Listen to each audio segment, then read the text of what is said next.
Hello ನನ್ನ ಕುಟುಂಬದವರೇ, ಇವತ್ತು ನಾವು ಮಾಡೋಣ ಪದರವಾದ ಬನ್ ಪರಾಟ ಹಾಗೂ ಅದರೊಂದಿಗೆ ಮಶ್ರೂಮ್ ಕರಿ. ಎರಡು ಕೂಡ ಸಿಂಪಲ್ ರೀತಿಯಲ್ಲಿ ತುಂಬ ಚೆನ್ನಾಗಿ ತೋರಿಸ್ಕೊಡ್ತಾ ಇದ್ದೀನಿ. ಇದನ್ನು ನೀವು ಸ್ನ್ಯಾಕ್ಸಿಗೆ, ಬ್ರೇಕ್ಫಾಸ್ಟಿಗೆ, ಡಿನ್ನರ್ ಟೈಮಲ್ಲಿ ಯಾವಾಗ ಕೂಡ ಮಾಡ್ಬೋದು. ಓಕೆ, ಫಸ್ಟಿಗೆ ನಾವಿಲ್ಲಿ ಪರೋಟಕ್ಕೆ ಹಿಟ್ಟನ್ನು ರೆಡಿ ಮಾಡಿ ಇಟ್ಕೊಳ್ಳಿಕ್ಕುಂಟು. ಹಾಗಾಗಿ ಒಂದು ಮೊಟ್ಟೆ ತೊಗೊಂಡಿದ್ದೀನಿ. ಮೊಟ್ಟೆ ತಿನ್ನದವರು ಸ್ಕಿಪ್ ಮಾಡ್ಬೋದು. ಹಾಗೂ ಅರ್ಧ ಕಪ್ಪಷ್ಟು ಹಾಲು, ಸ್ವಲ್ಪ ಸಕ್ಕರೆಯನ್ನು ಸೇರಿಸಿದ್ದೀನಿ, ಹಾಗೂ ರುಚಿಗೆ ತಕ್ಕಷ್ಟು ಉಪ್ಪು. ಇದನ್ನು ಚೆನ್ನಾಗಿ ಫಸ್ಟಿಗೆ ಮಿಕ್ಸ್ ಮಾಡೋಣ. ಸರಿಯಾಗಿ ಮಿಕ್ಸ್ ಆದಮೇಲೆ ಇದಕ್ಕೆ 2 ಕಪ್ಪಷ್ಟು ನಾನಿಲ್ಲಿ ಮೈದಾ ಹುಡಿಯನ್ನು ತೊಗೊಂಡಿದ್ದೀನಿ.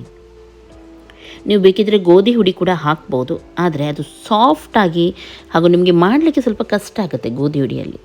ನೀವು ಯಾವಾಗಲೂ ಪರೋಟ ಮಾಡುವಾಗ ಮೈದಾ ಹುಡಿನೇ ಬಳಸಿದರೆ ತುಂಬ ಚೆನ್ನಾಗಾಗುತ್ತೆ. ಸಾಫ್ಟಾಗಿರಬೇಕು ಹಿಟ್ಟು. ನೋಡಿ, ಹೀಗೆ ಗಟ್ಟಿಯಾಗಿರಬಾರ್ದು. ನೀವು ಹಾಕಿದ ಹಾಲು ಸಾಕಾಗಲಿಲ್ಲ ಅಂತಾದರೆ ಸ್ವಲ್ಪ ನೀರನ್ನು ಸೇರಿಸಿ ಫಸ್ಟಿಗೆ ಸಾಫ್ಟಾದ ಹಿಟ್ಟು ತಗೊಳ್ಳಿ.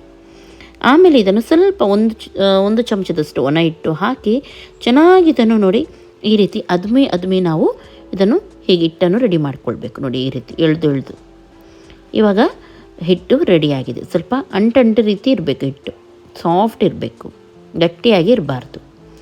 ಇವಾಗ ಈ ಡೋವನ್ನು ತೊಗೊಂಡಿದ್ದೀನಿ. ಇದಕ್ಕೆ ನಾನು ಎಣ್ಣೆಯನ್ನು ಹಾಕ್ತಾಯಿದ್ದೀನಿ. 1 ಚಮಚದಷ್ಟು ಎಣ್ಣೆಯನ್ನು ಹಾಕಿ 2 ಸೈಡ್ ಕೂಡ ಚೆನ್ನಾಗಿ ಈ ರೀತಿ ಮಿಕ್ಸ್ ಮಾಡಿ ಇದನ್ನು ಮುಚ್ಚಿಡಿ. ಅಟ್ಲೀಸ್ಟ್ 1 ಗಂಟೆ ಆದರೂ ಇದು ರೆಸ್ಟಿಗೆ ನೀವು ಹೀಗೇ ಬಿಡಬೇಕು. ಆವಾಗಲೇ ಚೆನ್ನಾಗಾಗೋದು. ಅದಕ್ಕಿಂತ ಜಾಸ್ತಿ ಟೈಮ್ ಇದ್ದರೂ ಕೂಡ ನೀವು ಇಡ್ಬೋದು.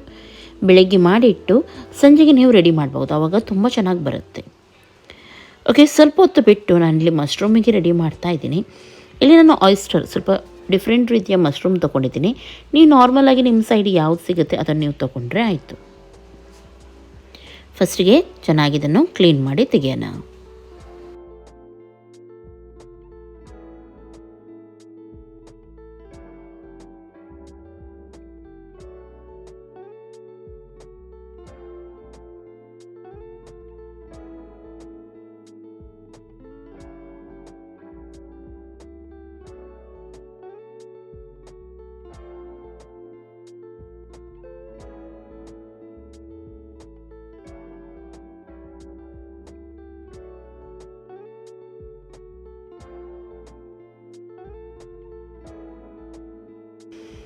ಮಶ್ರೂಮ್ ಕಟ್ ಮಾಡಿ ಎಲ್ಲ ರೆಡಿ ಮಾಡಿ ಇಟ್ಕೊಂಡಿದ್ದೀನಿ.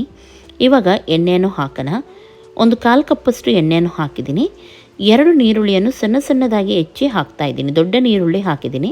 ಸಣ್ಣ ನೀರುಳ್ಳಿ ಹಾಕೋದಾದರೆ 2ರಿಂದ 3 ನೀವು ಹಾಕಬೇಕಾಗುತ್ತೆ. ನೀರುಳ್ಳಿಯಲ್ಲಿ ಚೆನ್ನಾಗಿ ನಾವು ಕೆಂಪು ಮಾಡಲಿಕ್ಕಿಲ್ಲ, ಸ್ವಲ್ಪ ಬಾಡಿಸ್ಲಿಕ್ಕುಂಟು. ಇದರೊಂದಿಗೆ ನಾನಲ್ಲಿ ಸ್ವಲ್ಪ ಕಸೂರಿ ಮೇಥಿ ಕೂಡ ಸೇರಿಸಿದ್ದೀನಿ. ಓಕೆ, ನೀರುಳ್ಳಿ ಸ್ವಲ್ಪ ಕಲರ್ ಚೇಂಜ್ ಆಗಿದ್ದೆ. ಇದಕ್ಕೆ ನಾವು ಏನು ಮಾಡಬೇಕು ಗೊತ್ತುಂಟ, ಸ್ವಲ್ಪನೇ ನೀರನ್ನು ಹಾಕಿ ಫ್ರೈ ಮಾಡಲಿಕ್ಕುಂಟು. ಉಪ್ಪನ್ನು ಸೇರಿಸಿದ್ದೀನಿ, ಹಾಗೂ 1 ಕಪ್ಪಷ್ಟು ನೀರನ್ನು ಸೇರಿಸಿ ಚೆನ್ನಾಗಿದನ್ನು ಫ್ರೈ ಮಾಡ್ತಾಯಿದ್ದೀನಿ. ಯಾವಾಗ ಮತ್ತೊಮ್ಮೆ ಡ್ರೈ ಆಗುತ್ತೆ ನೋಡಿ, ಆವಾಗ ಇದಕ್ಕೆ ನಾನು ಜಿಂಜರ್ ಗಾರ್ಲಿಕ್ ಪೇಸ್ಟನ್ನು ಹಾಕ್ತಾಯಿದ್ದೀನಿ. ಇವಾಗ ನೋಡಿ, ಕಂಪ್ಲೀಟಾಗಿದ್ದು ಡ್ರೈ ಆಗಿದೆ, ಎಣ್ಣೆ ಬಿಟ್ಟಿದೆ. ಆಮೇಲೆ ಮತ್ತೊಮ್ಮೆ ನಾನು ಇದಕ್ಕೆ 1 ಕಪ್ಪಷ್ಟು ನೀರನ್ನು ಸೇರಿಸ್ತಾ ಇದ್ದೀನಿ. ಹಾಗೂ ಇದಕ್ಕೆ 1 ಟೇಬಲ್ ಸ್ಪೂನಷ್ಟು ಚಿಲ್ಲಿ ಪೌಡರ್, 1 ಟೇಬಲ್ ಸ್ಪೂನಷ್ಟು ಕೊತ್ತಂಬರಿ ಪೌಡರ್, ಪೆಪ್ಪರ್ ಪೌಡರ್ 1 ಟೇಬಲ್ ಸ್ಪೂನಷ್ಟು, ಅರಿಶಿನ ಪೌಡರ್, ಜೀರಾ ಪೌಡರ್ ಹಾಗೂ ಗರಂ ಮಸಾಲ ಪೌಡರ್ ಕಾಲು ಸ್ಪೂನಷ್ಟು ಹಾಕಿದ್ದೀನಿ. ಓಕೆ, ಚೆನ್ನಾಗಿ ಇದನ್ನು ನೀರಲ್ಲಿ ಹಾಕಿದ್ವಿ ನೋಡಿ, ನೀರು ಅದರಲ್ಲಿ ಚೆನ್ನಾಗಿ ನಾವು ಫ್ರೈ ಮಾಡಲಿಕ್ಕುಂಟು. ಡ್ರೈ ಆಗುವಾಗ ಏನಾಗುತ್ತೆ, ನೀರು ಹಿಂಗೆ ಹೋಗುತ್ತೆ ಹಾಗೂ ಎಣ್ಣೆ ಮೇಲೆ ಬರುತ್ತೆ ನಾವು ಹಾಕಿದ್ದು. ಇವಾಗ ಮಸಾಲ ಚೆನ್ನಾಗಿ ಫ್ರೈ ಆಗಿದೆ ನೋಡ್ಬೋದು. ಈ ರೀತಿ ನೀರು ಹಾಕಿ ನಾವು ಫ್ರೈ ಮಾಡಿದರೆ ಮಸಾಲ ತುಂಬ ಸೂಪರಾಗಿ ಫ್ರೈ ಆಗುತ್ತೆ ಹಾಗೂ ಒಳ್ಳೆ ಟೇಸ್ಟ್ ಕೂಡ ಬರುತ್ತೆ. ಓಕೆ, ಮಸಾಲ ಚೆನ್ನಾಗಿ ಫ್ರೈ ಆಗಿದೆ. ಇದಕ್ಕೆ ಇವಾಗ ನಾವು ಟೊಮೆಟೊವನ್ನು ಹಾಕೋಣ.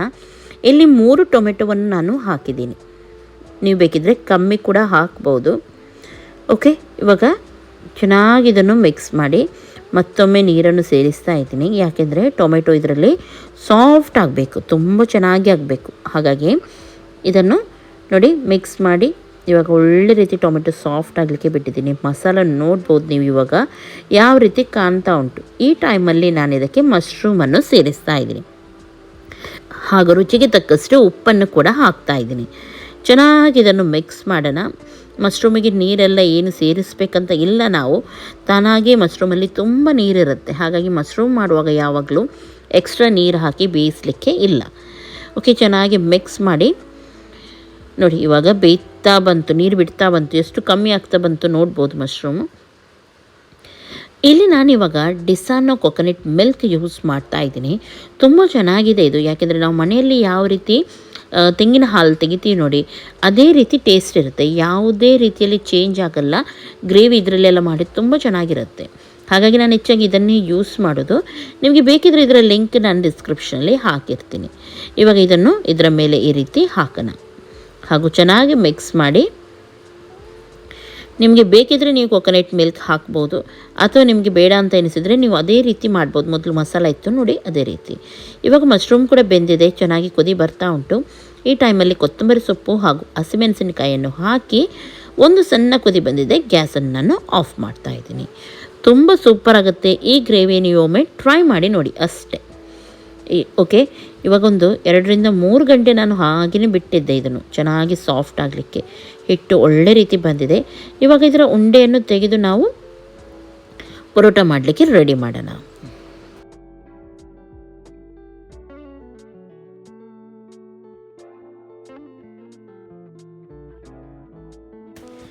ಈ ಪರೋಟ ಮಾಡಲಿಕ್ಕೆ ಯಾವುದೇ ರೀತಿಯ ಸರ್ಕಸ್ ಮಾಡಬೇಕಂತ ಇಲ್ಲ, ತುಂಬ ಸುಲಭ ಹಾಗೂ ತುಂಬ ಈಸಿ ಉಂಟು. ಕೈಗೆ ಸ್ವಲ್ಪ ಎಣ್ಣೆಯನ್ನು ಹಾಕಿ ಚೆನ್ನಾಗಿ ಕೈಯಿಂದಲೇ ತಟ್ತಾ ಹೋಗಿ. ಮೈದಾ ಹಿಟ್ಟು ಮೊದಲೇ ಸಾಫ್ಟ್ ಆಗಿರುತ್ತೆ ನೋಡಿ, ಈ ರೀತಿ ನೀವು ತಟ್ಟುತ್ತಾ ಹೋದರೆ ಆಯಿತು. ಮಧ್ಯದಲ್ಲಿ ಆ ರೀತಿ ಹೋಲೆಲ್ಲ ಆದರೆ ಏನು ಪರವಾಗಿಲ್ಲ. ಇವಾಗ ಇದನ್ನು ಒಂದು ಸೈಡ್ ಈ ರೀತಿ ಫೋಲ್ಡ್ ಮಾಡಿ, ಇನ್ನೊಂದು ಸೈಡ್ ಹೀಗೆ ಎಣ್ಣೆಯನ್ನು ಮಾತ್ರ ಮೇಲ್ಗಡೆಯಿಂದ ನೀವು ಹಾಕಬೇಕು ಫೋಲ್ಡ್ ಮಾಡುವ ಮೊದಲು. ಆವಾಗ ಮಾತ್ರ ನಿಮಗೆ ಪದರ ಪದರವಾಗಿದ್ದು ಬರೋದು. ಆಮೇಲೆ ಈ ರೀತಿ ರೌಂಡಾಗಿ ಮಾಡಿ. ಇವಾಗ ಇದನ್ನು ಈ ರೀತಿ ನೀವು ಪ್ರೆಸ್ ಮಾಡಿದರೆ ಸಾಕು ಮೇಲ್ಗಡೆಯಿಂದ ನೋಡಿ, ಹೀಗೆ. ಹಾಗೂ ಹಾಗೆಯೇ ಇರಲಿ, ನೀವು ಯಾವಾಗ ಕಾವಲಿಯಲ್ಲಿ ಇಡ್ತೀರಿ ನೋಡಿ, ಆವಾಗ ನೀವು ಇದು ಮಾಡಿದರೆ ಆಯ್ತು. ಅದನ್ನು ಇನ್ನೂ ಕೂಡ ಸ್ವಲ್ಪ ತಟ್ಟಿದರೆ ಆಯಿತು ನೋಡಿ. ಕೈಗೆ ಎಣ್ಣೆಯನ್ನು ಹಾಕಿ ಚೆನ್ನಾಗಿ ಈ ರೀತಿ ತಟ್ಟಬೇಕು ನೋಡಿ. ಹಾಗೂ ಆದಷ್ಟು ತೆಳುವಾಗಿ ಮಾಡಿ, ಸೈಡಲ್ಲೆಲ್ಲ ಯಾವುದೇ ರೀತಿ ದಪ್ಪ ಉಳಿಬಾರ್ದು.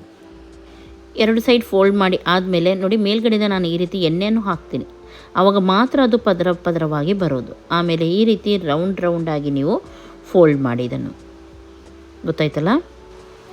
ಆಮೇಲೆ ಒಂದು ಸೈಡನ್ನು ಕರೆಕ್ಟಾಗಿ ಒಳಗಡೆ ಹಾಕಿ, ಇನ್ನೊಂದು ಸೈಡಿಂದ ನೋಡಿ ಈ ರೀತಿ ದೂಡಿದ್ರೆ ಆಯಿತು. ಮೇಲ್ಗಡೆಯಿಂದ ನೋಡಿ ಹೀಗೆ ಪ್ರೆಸ್ ಮಾಡಿದರೆ ಆಯಿತು. ನೀವು ನೆಟ್ಟಾಗಿ ಹಿಡಿದು ನೋಡಿ, ಹೀಗೆ ಇಷ್ಟೇ ಮಾಡಲಿಕ್ಕಿರೋದು ನೋಡಿ.